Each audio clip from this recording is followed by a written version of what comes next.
So, hi everybody, thanks for coming to the webinar. We really appreciate it, and we hope to have something very informative for you today.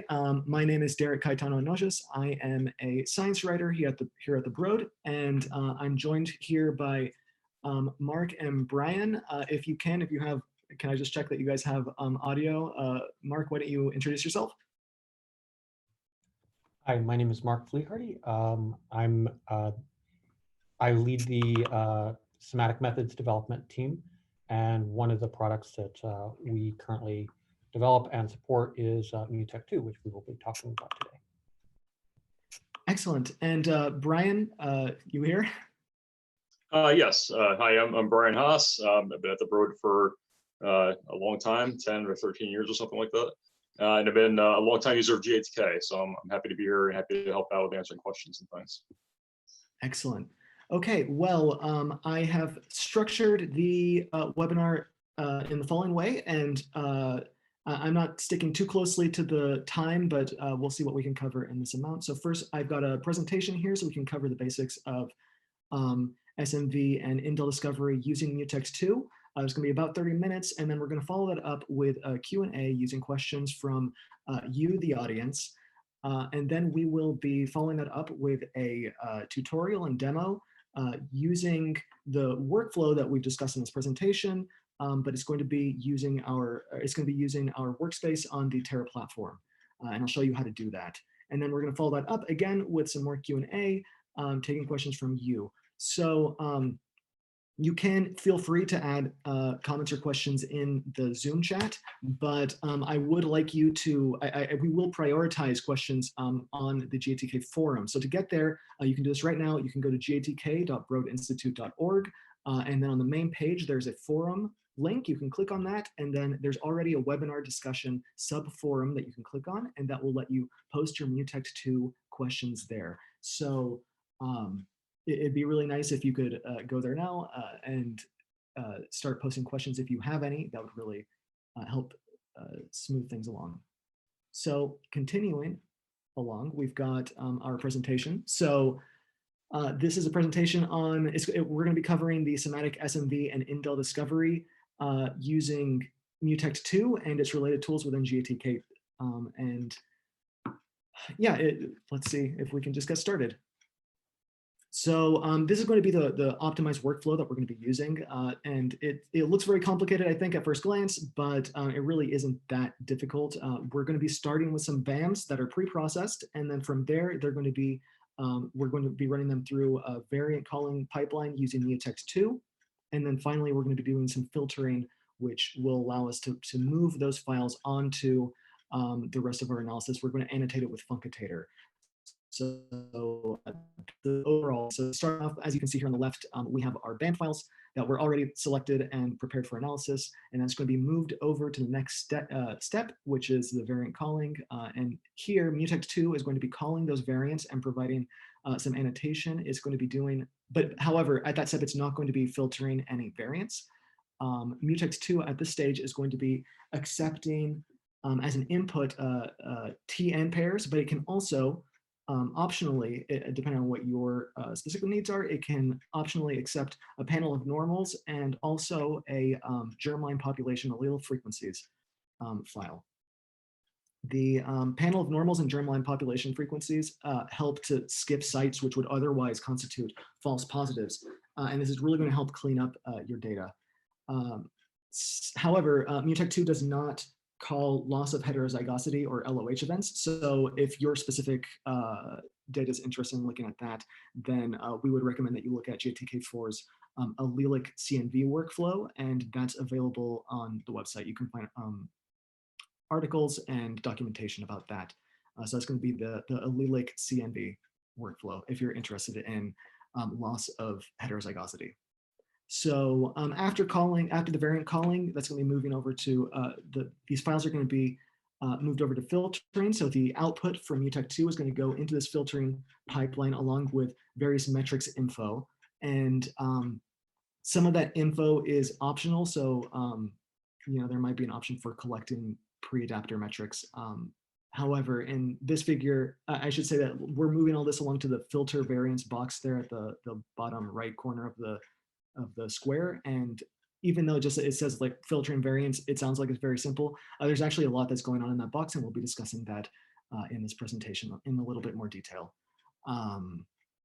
So yeah, and then from there, after we've done our filtering on that data, we're going to see that the SNVs and indels from that workflow are then passed along to Funcatator for annotating those variants. And then from there, they can be further analyzed in whatever way that you want. So, right. I also wanted to say that, naturally when we're doing this workflow, we should be sensitive. We would like for the workflow to be very sensitive and capable of distinguishing between true signal and noise. So, what are your true positives versus what are your false positives? And so as a result, we really want to ensure that we have a low false positive rate, but how do we go about doing that? So really what we want when we're dealing with cancer genomics specifically, our false positives are essentially going to be coming from three main sources. The first is going to be from false positives as a result of artifacts, but it's also going to come from false positives as a result of germline effects, which we're going to be talking about here on this slide. But there's also a third source, which is going to be false positives, which can come from contamination. And we can talk a little bit about that later. So regarding the false positives from artifacts, here we can see on this chart that we have an alignment with 4 or 5 different events in the tumor. So we've got tumor normal panels there. And so all the reads are in the same direction, but there's no event in the normals, what we're seeing here on the left side. And so false positives from artifacts can occur when we have any base, they can occur at any base for either the tumor or the normal, but they usually can arise when there's when the sequencer that you're using has misread the bases, or from other artifacts, although it really depends on what tissues you're using. But they can also arise from when the aligner itself has like an aligner artifact. So for example, if you have repeated or repetitive sequences in the genome, then that can result in giving you these false positives from artifacts. Here on the right, you can see that we have germline artifacts from germline events. And this is the second type of false positive, and it usually occurs at germline polymorphic sites. And this is actually the major source of noise that you're probably going to encounter. And it typically occurs when we don't really have enough coverage of the matched normal genome. And so you end up with this noise as a result. So yeah, if we observe that there's a non-reference base in the tumor, but then we miss it in the normal, then these tools can erroneously conclude that that specific event is somatic. And so that's what we're seeing here on the right side of this chart, which is you've only got this one supporting read, but it's probably coming from this underrepresented heterozygous polymorphism. So let's see if we can move on. So then the question is, how do we combat all these different types of artifacts? We've got the 2 artifacts that we discussed, and then also contamination. So there are 3 things that we can do to help our tools to combat these, and that's by incorporating certain practices into the workflows that we use and we create. And so that is, we can start off by recalibrating our base quality scores, but we can also use what we call a panel of normals, or a PON. And so these panel of normals are typically derived from normal samples that come from the same batch as the experimental samples. Ideally, that would ideally be the case. And so these panel of normals will help us filter out additional batch and aligner dependent artifacts. So if you have a site that has more than 2 samples in a panel of normal, then we'll end up rejecting it as an artifact.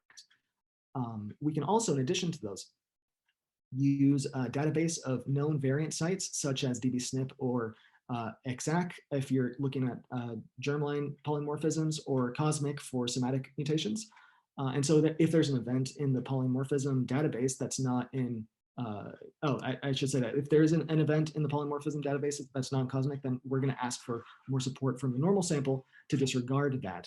And so with those specific filtering safeguards, all the ones that we have here, then you might be wondering why we even need a match normal in the first place. It seems like we can just use these databases or these panel of normals to tell us what's good and what's not, but that's really not the case. Even if we exclude these commonly known polymorphic sites, the rate of the novel ones that we're going to be dealing with is still going to be about 50-fold higher than the somatic mutation rate that we would be looking at affecting with these systems. So given those numbers, for cancer genomics, having a tumor normal matched analysis is absolutely necessary, and so it really is important that we find a way to tackle that. So our standard approach, the one that we recommend in statistical terms, is to calculate the evidence for an event in the tumor, and then the evidence for not seeing that event in the normal, and then setting the appropriate cutoffs for those scores in a way that will ensure that we have a very low false positive rate. So why don't we take a look at this in action with the tumor normal workflow on the next slide. Well, before that, I should say that in GATK, the statistical analysis that's used by GATK is more powerful than just simply subtracting the variance that you find in your normal samples from those that are found in the tumor samples. So instead, what it's doing is pulling data from both the tumor and the normal samples, and then using that, it ends up filtering out the variance that it identifies as being statistically likely to be in the germline. We'll go over that a little bit more in detail during the demonstration. But returning back to the panel of normals, as I said before, the panel of normals is a VCF of calls that is going to be made from a set of unrelated normal samples. And we also use the panel of normals to eliminate recurring technical artifacts from our data sets. So ideally, we should process normals using the same data generation techniques that we would use for our tumor samples. So for example, if you process your tumor samples using some specific capture kit for exomes, and then you also process it for the same sequencing platform, with a specific sequencing platform, you would ideally want to make sure that your panel of normals is collected under the exact same circumstances. So, however, that's not always the case, as we know. So I will say that it is possible to run a workflow without a matched normal. Like if you don't have access to a panel of normals under those circumstances, it is possible to run a workflow without a matched normal in tumor only mode. However, and I have to stress this, in general, we do not recommend doing that. And the reason for doing that is that even using data from a normal that was not collected under the exact same conditions as your tumor samples, it's still far, far better than not including one at all. And so that's really, there are a lot of benefits to having a panel of normal that may not necessarily, that you won't get the benefit of if you exclude it entirely. So next we're going to be looking at calling variants with Mutect 2. All right, so when you pass your samples through to Mutect 2, it is going to first identify various active regions. So the Mutect 2 is going to use a modified statistical threshold with a set log odds ratio cutoff greater than or equal to 4, and that's going to be in favor of the reference model. So what it's doing is it's filtering reads differently depending on, what it will be doing is filter reads differently depending on if it is a tumor or a normal sample. And so if it's a tumor sample, it will be, the filtering that it will be using is very strict, and the mapping quality is going to have to be like greater than or equal to 20, and then the tool will also be discarding discrepant overlapping reads. So for tumor, it's very, very strict. When it's looking at normal samples on the other hand, the filtering is going to be very permissive. So any mapping quality is going to be allowed, and the tool is also going to be keeping alternate reads from discrepant overlapping reads. So again, for tumor samples, the filtering is very strict, and for normal samples, the filtering is very permissive. So here we go with the example. BWA reads for tumor, you can see them here, and so here these samples have a 120 base pair deletion. But as you can see in the tumor at the top, there's evidence of some sort of event, but it's not really possible for us to find that or to recover it using traditional pileup based callers. So and also in addition to that, the insert sizes for the supporting reads are also within the normal range. So that means that the event can't, or it wouldn't be able to be caught with a discordant read pair caller. So it's very difficult for us to find that. However, Mutect 2 assembles haplotypes using a pair hidden Markov model, and it's determining that based on a per read it's using the pair hidden Markov model, determining per read likelihoods individually. So for the active regions identified and for the kept reds, Mutect 2 is going to be assembling haplotypes and determining per read likelihoods using this pair hidden Markov model. And specifically, it's going to be reassembling reads into possible haplotypes using only the highest quality reads. To account for any somatic events at low allele frequencies, Mutect 2 is going to have a higher tolerance or an increased threshold for discarding the reads compared to something like haplotype caller. And this also means that it keeps more samples than haplotype caller would. So we can see a stark difference when we compare BWA, the reason we were looking on the previous slide, with this one, where Mutect 2's reassembly is recovering the 120 base deletion haplotype without any issue. And not only that, but it's also discovering reads that were unambiguously phased into the normal haplotype and a haplotype with any haplotype that's with an insufficient likelihood. So in this way, Mutect 2 is a superior method to the previous method that we were looking at. So after we move things on to the to Mutect 2, then we go on and we're going to be filtering our raw variant calls. That's the next step. So we're going to want to pass our variants through 3 different levels of filtering. And these are more or less happening concurrently, but I'm going to be covering them in sequence. So first off, we've got filtering with Mutect 2, and with Mutect 2, we're using 2 things to get normal log odds. First of all, we are treating our samples as diploid, and we do this in order to determine if the allele is het versus homozygous reference, and we're only going to be considering it 1 alt allele at a time. But also with Mutect 2, we're going to be disregarding any ploidy arguments. So the tool is always going to assume that there's a diploid normal, but it shouldn't really matter whether we change the ploidy at all because it's not really sensitive to ploidy when we're using these tools. Also, we're going to be treating normal as if it's tumor. So the threshold is going to be set at 0. It's not really going to be differentiating whether something is normal or tumor. It's going to be blind to that. So in addition to that, we've got a variety of hard filters and pass filters, which I'm going to be discussing on the next slide. Okay. So here an example of some of the hard filters that we use. The filters themselves are listed in the first column, and the second column describes each of the filters. And yeah, these are just going to be based on set thresholds. And I'm not going to go over each of these in detail, but my understanding is that you'll have access to this information. So the main point that I want to get at is that there's a variety of hard filters that you can use, and that even if later on when you're looking at your files, at the headers on your files, you may see that these filters were used, but just because, I want to say that just because one of these filters ends up in the headers, it doesn't mean, it means that it was used. It doesn't necessarily mean that it was successful in filtering anything out. So just be aware of that. So just keep that in mind. In addition to that, some of the filters may require you to invoke specific annotations in the Mutect 2 command. So there are certain arguments, if you're going to be using these, that you should just be aware of. Just look at the documentation ahead of time. So in addition to these, the filtering done through Mutect 2 and the filtering done on a hard filter basis, we've also got these pass variants and model-based filtering, which is a little bit different. And so with model-based filters, we're reducing false positive machine learning.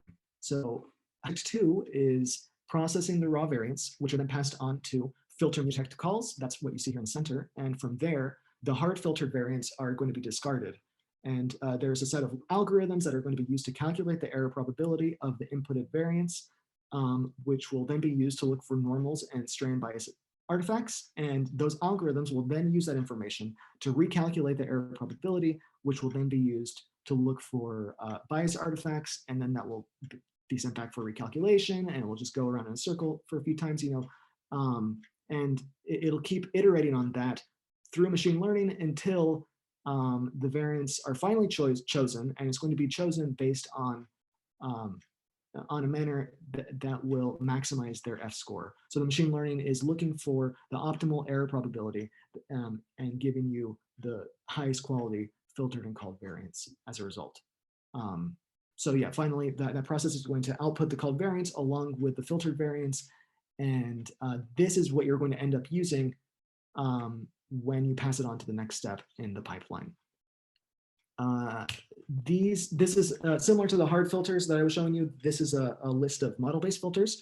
And again, I'm not going to go over each of them in detail, but they are here. So we've got our filters in the first column, the second column has each filter. And just as before, just because there is a filter that has been listed in your header of the output, it means that it was run, but it doesn't necessarily mean that it was successful in filtering anything out. So again, just something to be aware of when you're looking at your data after the fact. So next we have the annotations that you might encounter after using hard and model-based filters. And these are the types of things you're going to end up finding in your headers. So all of this information you can find in the tool documentation. So if you are looking at your headers and you don't know what is an MPOS, you can look that up pretty simply. In addition to all of this, Mutect 2 can also perform a few other tricks that may be useful to you. So for example, everything works in tumor-only mode, as I had insinuated before. However, that also means that contamination is going to work in tumor-only mode, so you should definitely be aware of that.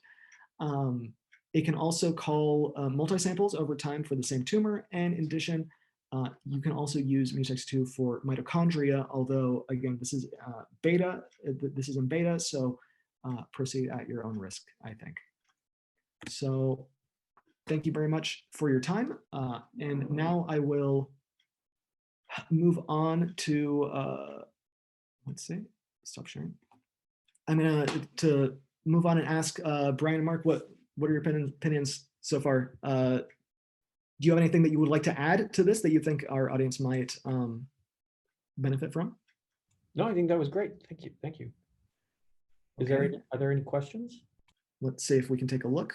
All right, so we've got a few questions coming in. I know that some of these may have already been answered, but for the benefit of everybody, I'll just ask, is it correct to use, this is a question from Jennifer, is it correct to use Mutect 2 to identify somatic variants from cell-free DNA or from circulating tumor cells? The answer to that is yes. Okay. Is there anything that you caution, or is anything that might be useful, like if you were going to be doing identifying somatic variants from circulating tumor cells, is there any, like, how would you? But there are a lot of subtleties with cell-free DNA.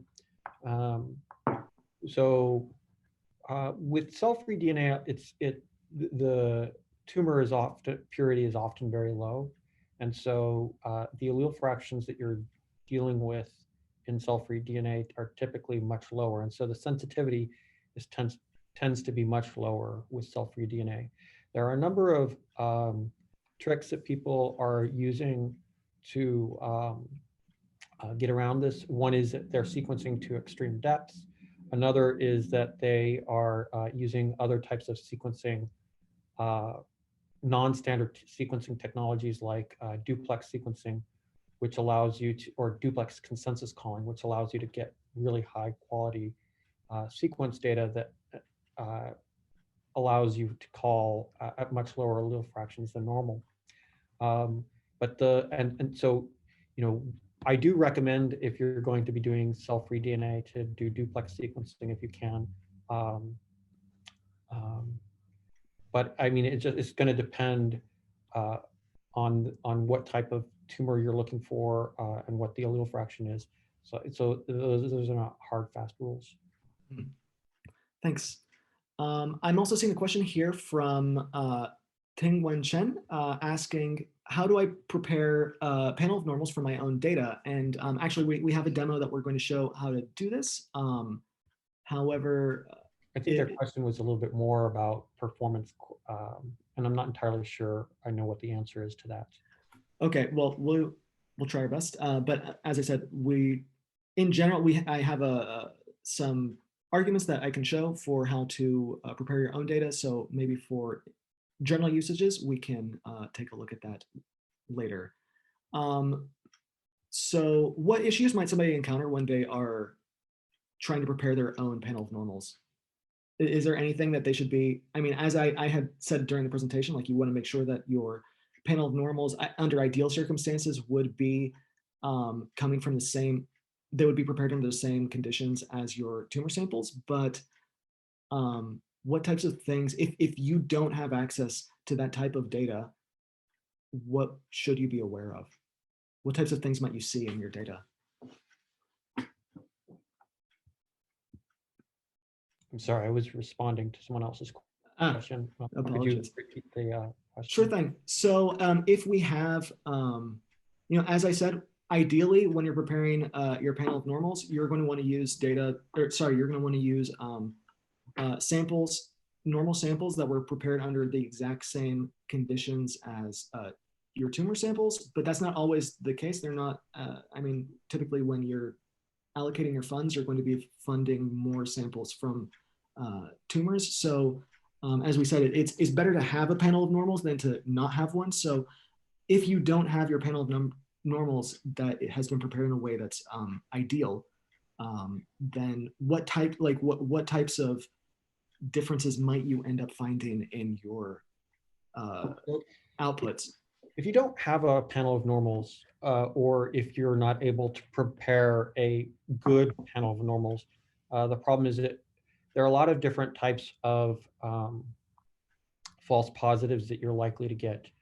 So one easy thing that panels of normals easily filter out are germline events. So even if you have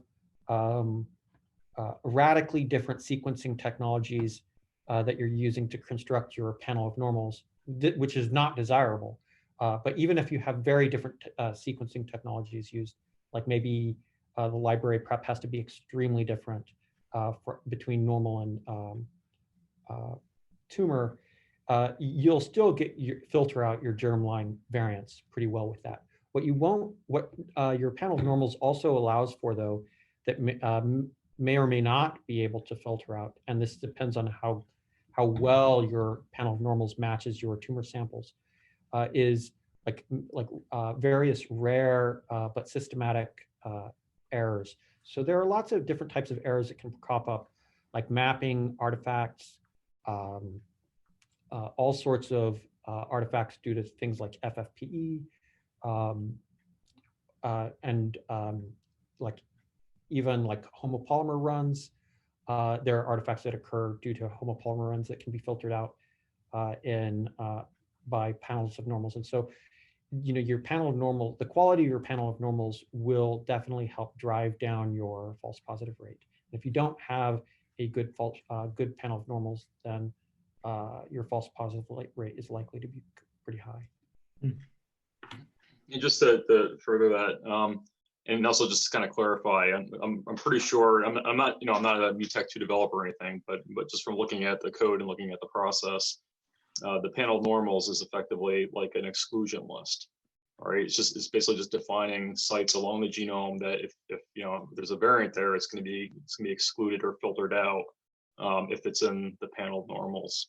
And the panel of normals is really just to flag likely sequencing artifacts. The process for building the panel normals, at least the latest process for building the panel normals, intentionally tries not to capture germline variants and leaves germline filtering as a separate part of the pipeline. So really the panel, like the list of variants that you get out of your panel of normals, should really reflect those variants that you really want to exclude, like forcefully exclude, and should represent artifacts in the sequencing data. And please correct me if I'm wrong about that. No, that sounds correct. Excellent. Then I will move on to another question here from the forum, which Mark, I think you've already answered, but it'd be nice to reiterate. This is from Juan Wang, who is saying that in their experience, the indel calling from Mutect 2 tends to be, the accuracy tends to be a bit low, and that for a lot of the indels that they're finding, they're false positives. So what are your recommendations on how to increase indel calling accuracy? Do you have any thoughts on that? So if you're going to want to increase your indel sensitivity, there are a number of things that are going to limit your indel sensitivity. We generally expect that on average, indel sensitivity is less than what you see with SNVs. And so it's not unusual that you would have a lower sensitivity there.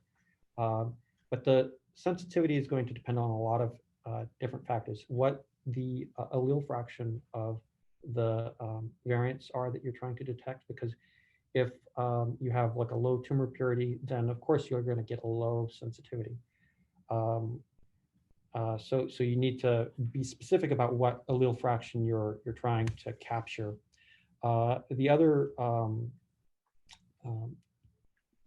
issue is that if you have like a bad panel of normals again, then your false positive rate may be high. You may have various things that are due to your particular library prep that are introducing various errors that may or may not get filtered well. So it's whenever we create a new sequencing product, we always run our we always use some sort of truth set where we sequence some sort of known truth, and then we compare it we then look to see what the sensitivity was and what our false positive rate was, so that we can know how well our sequencing product did. And sometimes we find that we need to increase our depth, or maybe our depth was higher than necessary. So, like depth is very important. But again, it really depends a lot on the allele fraction you're trying to detect. As you go to lower and lower allele fractions, it can become very hard to detect. And so, for example, at 1% allele fraction, it becomes extremely hard, at 1% and below. Okay, thank you. I think that's a good place to stop for now. Like I said, we will have more Q&A at the end after the demonstration, but I think that it's a good place to move ahead, because we've already had a few questions about showing some of the things that we've been talking about. So I will see if I can share my screen here. All right, so what we're going to be doing here is running through the exact same workflow that I had given this presentation on, and we're going to be doing that using Terra. You can access Terra. This is our this is the cloud-based platform for running this bioinformatics research, and this is available at app.terra.bio. We actually have a lot of documentation through the GATK regarding Terra, and we also have like a YouTube channel with lots of tutorials on how to use this. So I'm not going to be going over all the basics here, but I will show you how to access, once you've logged in, I'll show you how to access our tools here. So on the main page, we can just go to the main library, and we'll be looking at some workspaces that are available in our showcase. And there's a lot of very cool and interesting workspaces that we can find here. But I'm going to be looking at this one called somatic SNVs indels from GATK4. And this, once we click here, we will see that once it loads, that we have a notebook here that has all of our, let me just let it load, that has the same exact workspace, or sorry, the same pipeline that I was discussing before. So let me just go back again and show you a bit about what's in this workspace. And there's information here about what is being run and what's the expected inputs and outputs. We also have access here internally on this system to all of the data that you would need to be able to run this workspace correctly. I will say that you can go ahead and run this tutorial, this workspace as is, just using this data, or you can also, once you have access to this cloud environment, you can also just input your own data into this workspace instead of using this, and then run it from there. So it's very easy to use. I'll show it to you, and hopefully you agree. I'm just going to go into that notebook, and this is the notebook we're going to be looking at. Now, one of the things you have to be aware of is that we can't actually run any of these commands directly in this notebook right now because it's locked to us. However, what we can do is make a clone of this workspace, this entire workspace, and put it into our own personal workspaces. And from there, we can make edits or run it however we want. So I'm going to click here in this three-dot options menu and just go ahead and clone this entire workspace. And this is going to go in my own personal collection. So I'll just put whatever demo and then just save it or clone it. And now I should have, once it finishes, a version of it right here. You can see at the top that this is my version of the workspace and it's just for me. So I can do whatever I want with this. And from here, what we would do is come here to the notebook and see if we can run it. And what we would be doing is running our cloud environment. I'm not actually going to do this right now because it takes a while to set up. So I've already done this beforehand, but there are instructions on this notebook about how to set up the notebook and get it running. So you can just follow these you can follow along with these first steps on how to set it up. But it's very simple. It's just a matter of clicking up here in this cloud environment options menu and then setting a few values. So immediately what we're going to do is now that we're in here, what we're looking at, it's an online notebook and we can essentially run our code from this notebook in a reproducible manner using data that's also available online. And the first thing we're going to want to do is check to make sure that our workspace is all set. So first thing we're going to do is set our workspace bucket variable for this internal notebook, and we're going to run this this command right here. And the way that we do this in Terra is just by pressing Shift and Enter. So we're going to press Shift and Enter here, and it's going to run it. And then next, and we can see that it's functioning right now. And then next, we're going to set the workspace variable to access the materials that we have. And then in addition, we are going to be creating the various directories for the files that we need to live inside of this notebook. So we go ahead and do with that. It's thinking for a bit and now it's completed, which means we can move on to the next step. If you see that these options here are red, it means that's currently thinking. So we have to wait for it to continue doing that. So right now we're hosting all of our files here on a public Google bucket.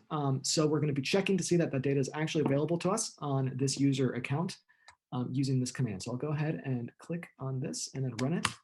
And so we're just using a general purpose utility.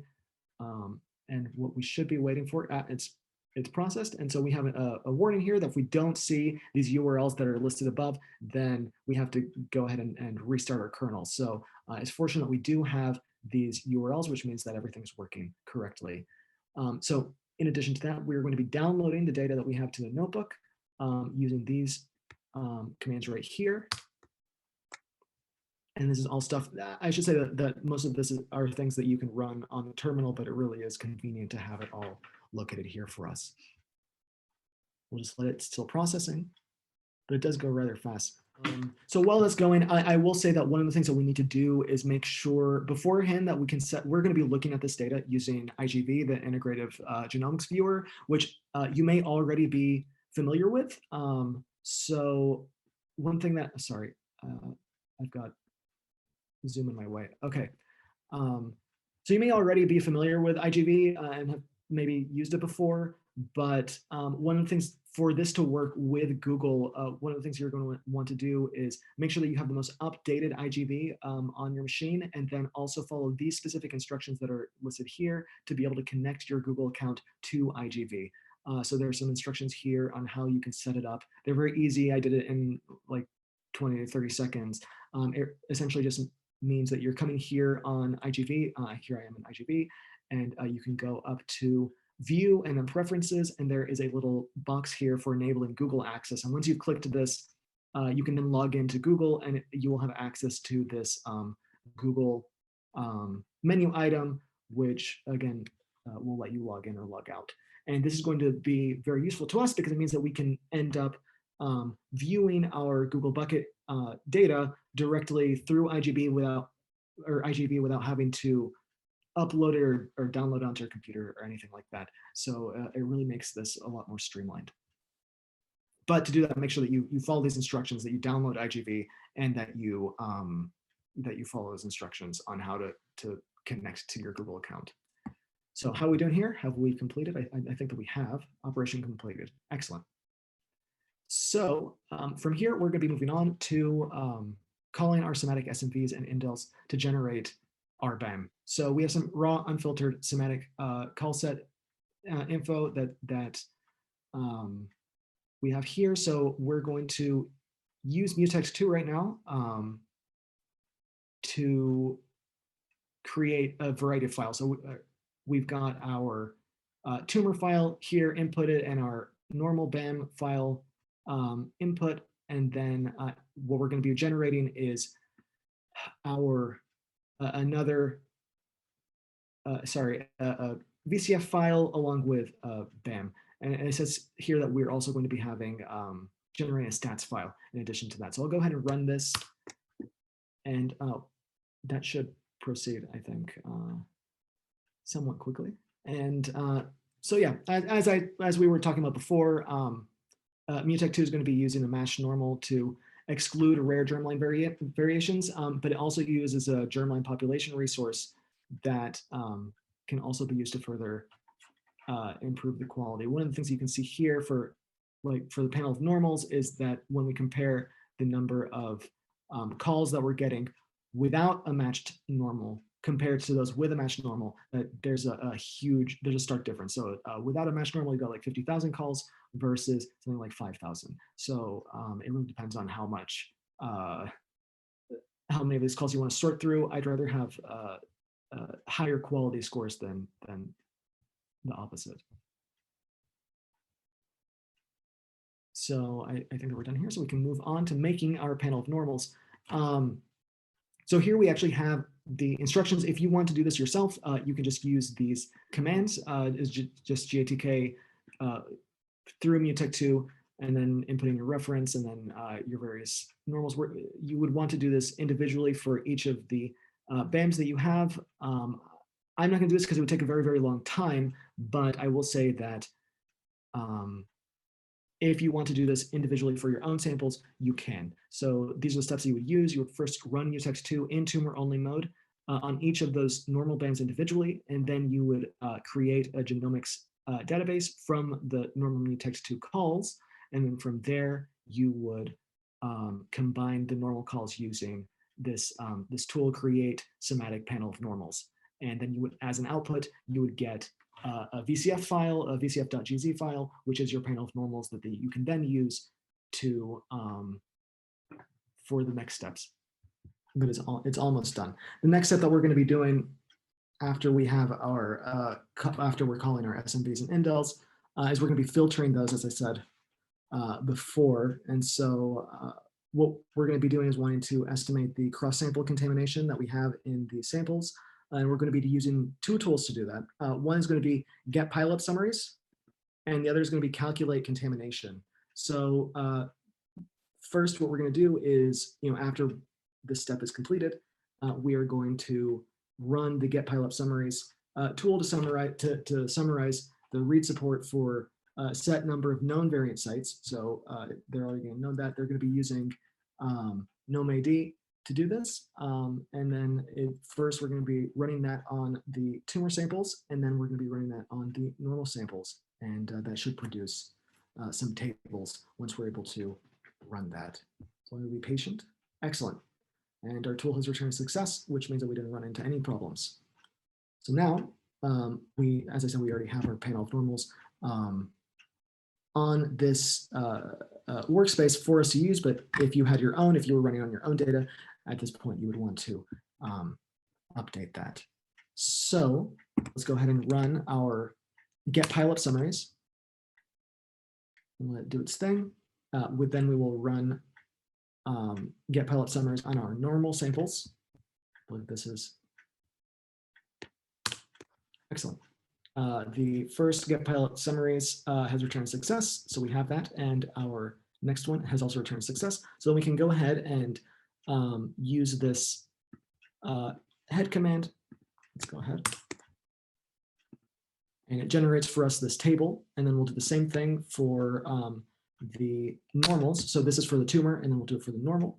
And so then one thing to know is that the tool is going to be considering that the homozygous variant sites in the sample where the alternate site frequencies in the population resource ranges between 0.01 and 0.2. And so that is something that you can adjust yourself.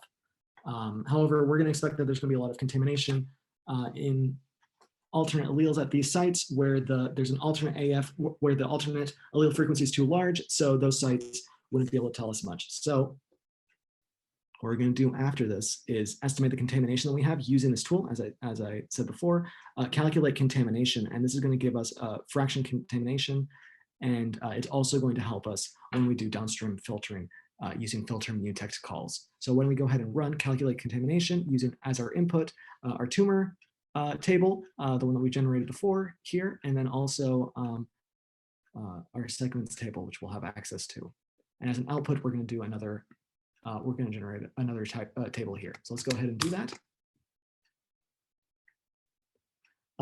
However, one of the things that we can do is change, we can use the exact same format here with calculate contamination, but we can add a matched normal pileup table as well. So if we want, we can do that as well. That's also another thing that you can do using this tool. So why don't we do that as well? As you can see, this has returned success for us. And great, so now we have access to both of these tables. Then what we can do is go ahead and cat out the information here, just to give us the fraction contamination from each. We'll do it for both. And so you can see that from our BAM file, which was just, it was a small BAM file, we have here 0.019 with an error of 0.002, which, and then we get a lower number, 0.01 with a plus or minus 0.004 for the matched estimate. So for the full BAM file, we're going to see a little bit larger contamination number, but this is the threshold that you can use. So just be careful of the contamination that you see. And then after this, we're going to go ahead and apply our filters using filter Mutect calls. And this is, we'll go ahead and do this. There we go. So this is going to be using annotations within the call set. And if we provide it, then it's going to be using a contamination table for filtering. So the default settings have been changed here for human somatic analyses. So we'll go ahead and run that as well.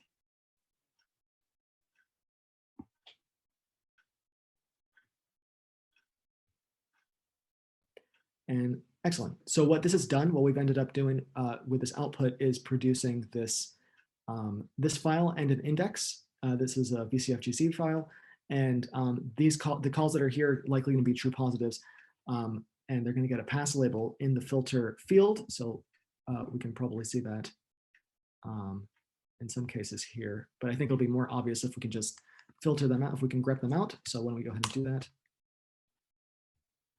And there we go.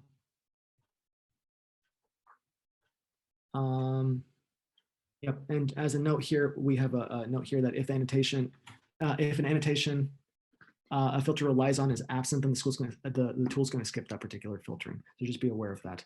But it will still appear in the header. This is one of the things I was cautioning you about during the presentation.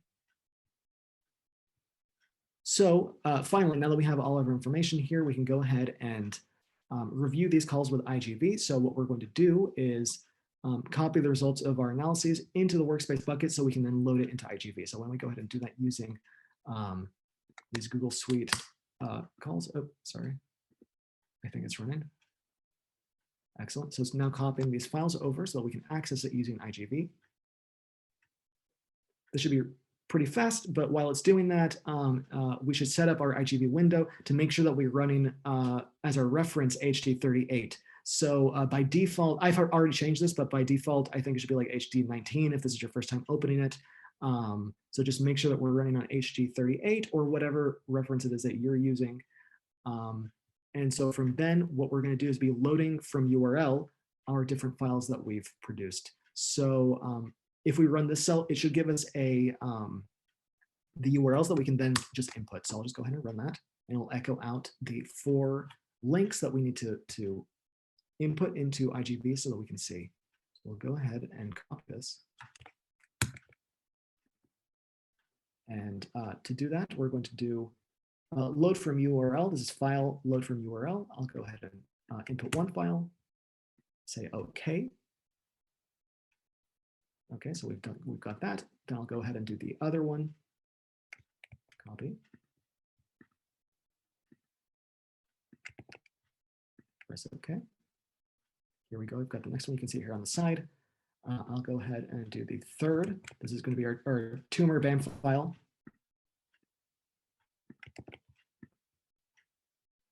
Excellent. And then finally, our normal BAM file. I'll copy this.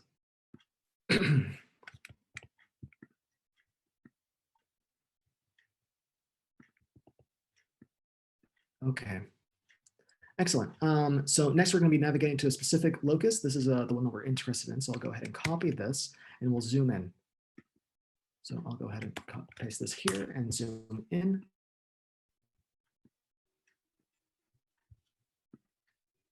And just give it a moment. Excellent. So we should have our reads here. And let me just zoom in. Excellent. So this is what we're expecting to see. And let's see. Excellent. So I think that some of my colors are different than what the default is, so I apologize for that, but yours should look a little bit different. But what we see here is that there's a CT change that is in red. So that means that we've actually caught this here. We can probably see it more if we zoom in. But that's good. We can see it here in the tumor normal, and then we can also compare it here with the tumor BAM, but it is not present here in the tumor normal. So that's what we're looking at here. And yeah, so then our next step is to annotate these mutations using Funcotator, which we can go ahead and do. We can go ahead and look at this in more detail if we want.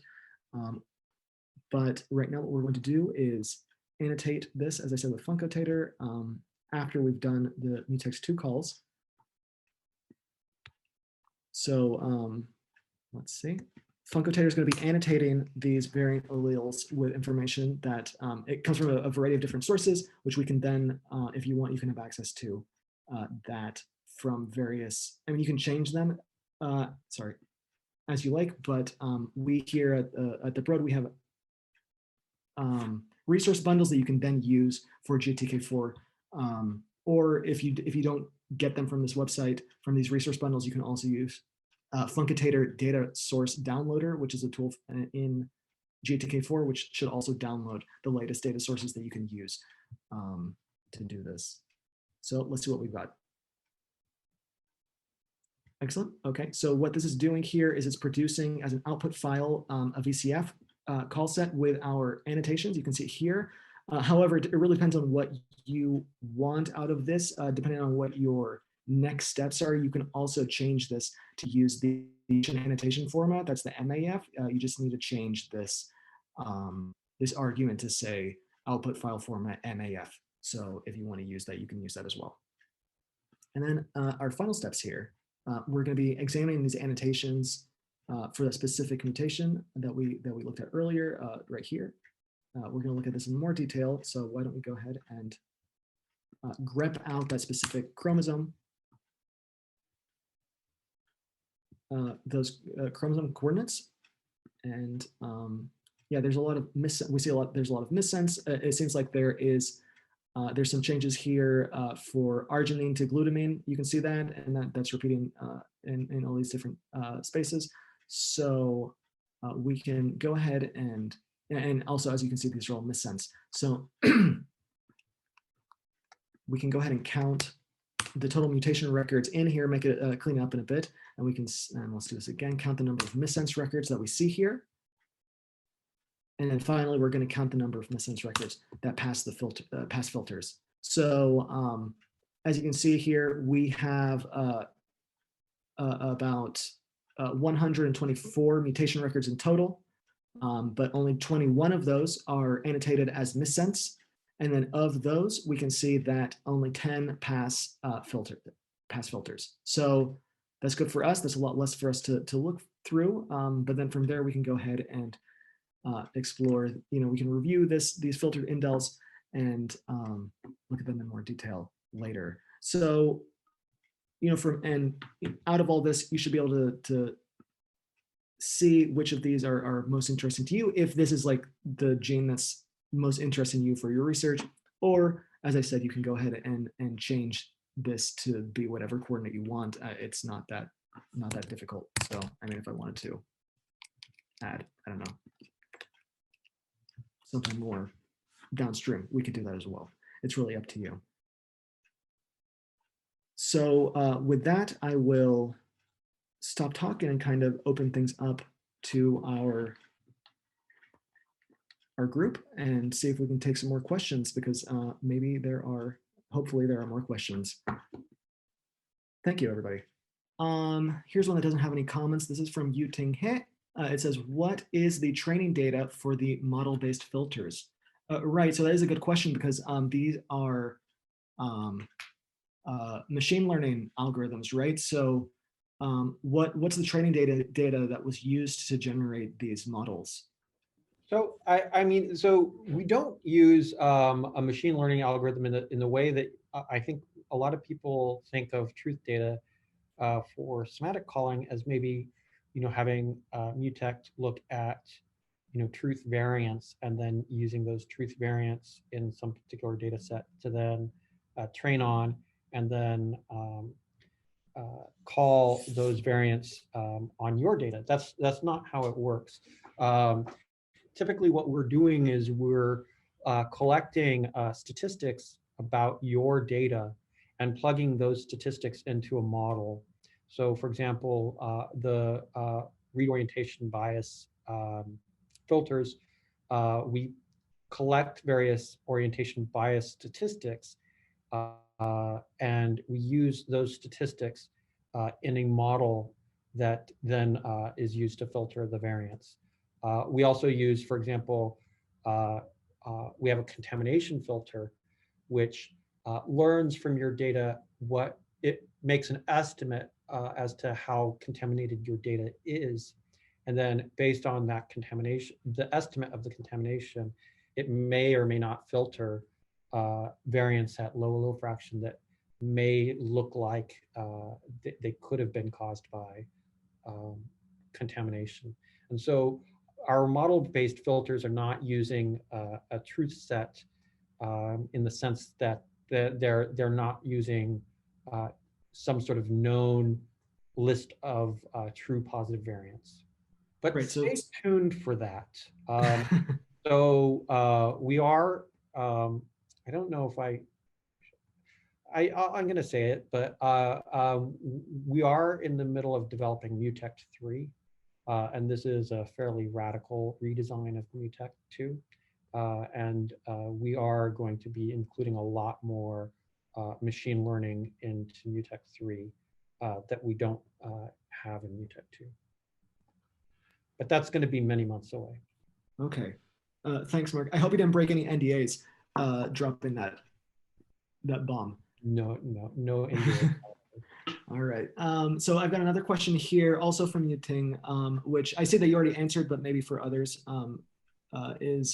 so as you recommended doing sensitivity and PPV evaluation using truth data in the seminar, what truth data do you recommend using for that purpose?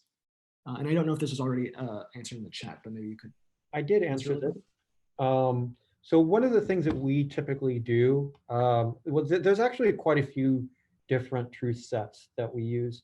The one that I put probably the most, the ones that I use the most are HapMap pools. So what we're doing is we're taking 20 HapMap samples and we pool them together in groups of 5, 10, and 20. And this gives us a spectrum of different truth variants at allele fractions ranging from 2.5% all the way up to 90% or so. And because we know what the germline variants were in the HapMap samples, we can pretty reliably determine where these truth variants are. There are some problems with using HapMap pooled data. It doesn't completely satisfy the somatic model. So the variants from pooled HapMap samples don't look exactly like cancer variants. They're very close, but they're not exactly the same. So there are other truth sets that we've worked on. One is LinSeq, which has come out in a recent paper. This is a trick where we have some samples that were sequenced on using microfluidic devices, where we can track the division of cells and how they accumulate variants over time. And then we can pool those, and those give us a very reliable truth set, but that's very expensive to do. And another source of truth data is commercial sources. One vendor, I don't mean to exclude other vendors, one vendor that we've used is Seracare. They provide various truth sets with, so they provide samples of DNA that are synthetic, but they have fairly decent truth sets and they look pretty close to what you expect in real somatic data. Thank you, Mark. So I hear that we have another question that was unanswered in the chat. Kate, did you say that you had? Yeah. So this question comes from Isabella. She asks, where is it advised to generate normal data using the same conditions, kit, platform, etc.? Is it critical for the normals to be run on the same batch as tumors, or just the same setup? I.e., is it processed at exactly the same time, same sequencing run, etc.? We rarely are able to process our data in the same sequencing run or batch. So generally, the variable that we are able to hold constant is, using the same kit. So you definitely want to use the same library prep kit when you can. That's not always possible. I mean, sometimes it's actually impossible. But so, for example, with cell-free DNA, you sometimes the difference between the cell-free DNA and the germline DNA that you're getting, the normals, are going to be fundamentally different. And there's really nothing you can do about that. But yeah, so generally speaking, I don't think that controlling for, time of day or sequencing run is really all that important. The important variable is controlling for the various kits. Thank you, Mark. That's all we have from the Q&A and Zoom. I don't know if there were further ones you wanted to address, Derek, on the forum? I mean, there are a few more on the forum. I think we have good answers for them from what I see. However, I do want to say that if anybody has any questions that they think of, go ahead and put them in the forum. We will keep an eye on them in the near future, but I mean, don't expect that forum to sit around. I don't know what the rules are specifically for that forum if somebody wants to jump in and correct me, but we're not going to be answering things in there, like months from now. So go ahead and put your answers there and see if we can, if something comes to you, we'll try and get you an answer. But if not, I mean, we can go ahead and stop a little bit early and give people back some of their time. But I do want to say thank you, everybody, for the questions and for the conversation. And also, I just want to give it up to Mark and Brian for helping to provide some more expertise to this webinar, and of course to Kate and the others for helping to organize this. So yeah, thank you everybody for attending, and I think that, now's a good time to stop.